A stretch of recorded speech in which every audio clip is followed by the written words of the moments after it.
The next Nintendo console has finally been revealed. You know what that means? We're either in for a bad console generation or an even worse console generation.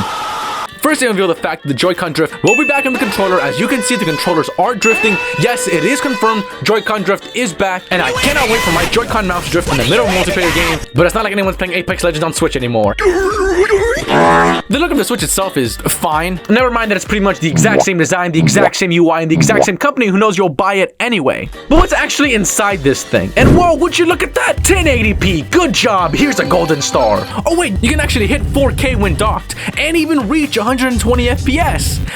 Asterisk. Mind you, you won't get 4K 120 FPS without paying for a paid expansion on your current game. Yeah, that's right, paid expansions. So you have to pay for the game to run better, look better on the new console. You already paid to play new and modern games at 4K 120 FPS. So all that 4K 120 doesn't mean shit if you have to pay extra to see it. Not mentioning the fact that running anything higher than 15 frames a second will probably fry the already shortened battery life, which is the whole selling point of the Switch. But hey, at least you're only 10 years behind instead of 15.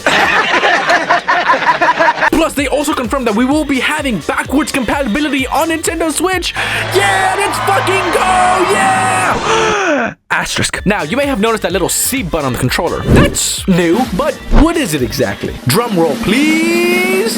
It's a media button. So, a whole button, mind you, that doesn't work if you don't pay for their shitty online subscription. So, are we just gonna start normalizing locking buttons on the controller then? Plus, they reveal that the online will feature Nintendo Switch 2 Discord, basically. The chat rooms are gonna go crazy.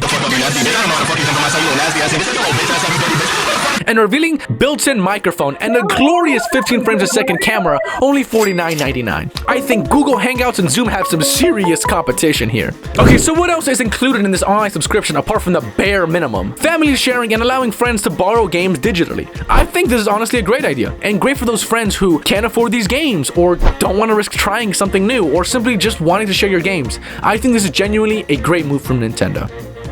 Asterisk. They finally added GameCube games as well. Wow, thank you so much for making us wait 8 years for the classic games library for nothing modern. Anyways, buy your new console to finally play GameCube games because fuck you! What about the actual games they showed off? Because at the end of the day, that's what's important, right? The first game to show off is Mario Kart Back at the Barnyard. I love to see the representation of all the heifers out there. I mean, I don't like to see it, God no. But I know Sony does. Other games to show off are a tech demo that you'll have to pay for on the console you already paid for, Cyberpunk on Switch 2, Elden Ring, and Borderlands 4. Oh boy, after the release of the Borderlands movie, I'm sure all 9 people who watched it are really excited. An exciting announcement they did have was Bloodborne 2, I mean Duskbloods. We're finally getting a successor to Bloodborne, and the trailer honestly got me really excited. Up until I looked up what the game was actually about, and turns out it's just Bloodborne Tarkov. Oh my god, this is just getting worse and worse. But the best game they showed off is the new motherfucking Donkey Kong game. It's gorgeous, it's beautiful, it's everything I've ever wanted. The game lineup honestly doesn't look that bad. Sure, most of the games announced are already available, will run worse, or are coming to other platforms as well. But hey, Mario Kart actually looks good. Open world, large cast of characters, doing something new with the formula. I like it. And the only launch title, all for only $80? Are you fucking kidding me? Nintendo charging an outrageous $80 for games is a dangerous precedent and will most definitely cause other companies to charge $80 for their own games. Let me reiterate. $80 Switch games for digital. Mind you, physical for a copy you don't even actually own. Select Switch games will have digital keys, and these keys are just a way for companies including Nintendo to control the license you have to just play these games. Yeah, that's right, not own, play these games. Not just digitally, but also physically.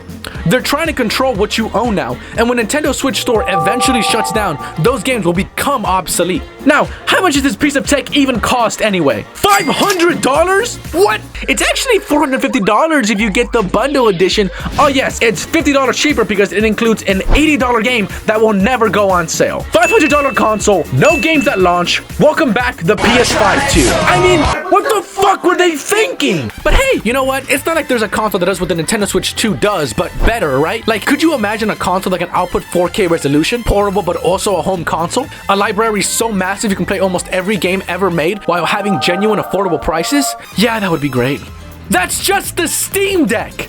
But That's fine. That's fine. I get it. I get it. If you don't want the Steam Deck, you can have a $450 console, only one launch title, full price games, even 8 years later. Pay upgrade packs to have games run better on the console you already paid for. Paid tech demo on the console you already paid for. Licensed digital keys on the console you already paid for. Controller buttons locked behind a paid subscription on the console you already fucking paid for. I hate this company. I hate this company. I hate this company.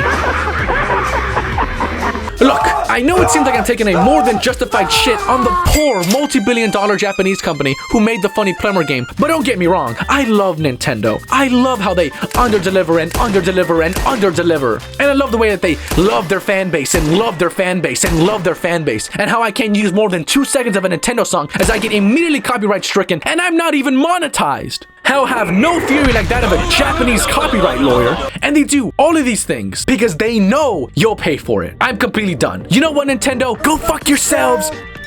We don't negotiate with terrorists. If you guys don't hear from me after this video, the Nintendo ninjas got to me. So, for the record, I have never had a long case of mental health struggles. If you enjoyed the video, hit that like button. If you love the video, you might as well subscribe. I'm almost at 1,000 subscribers.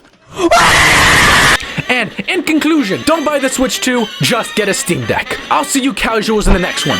Peace!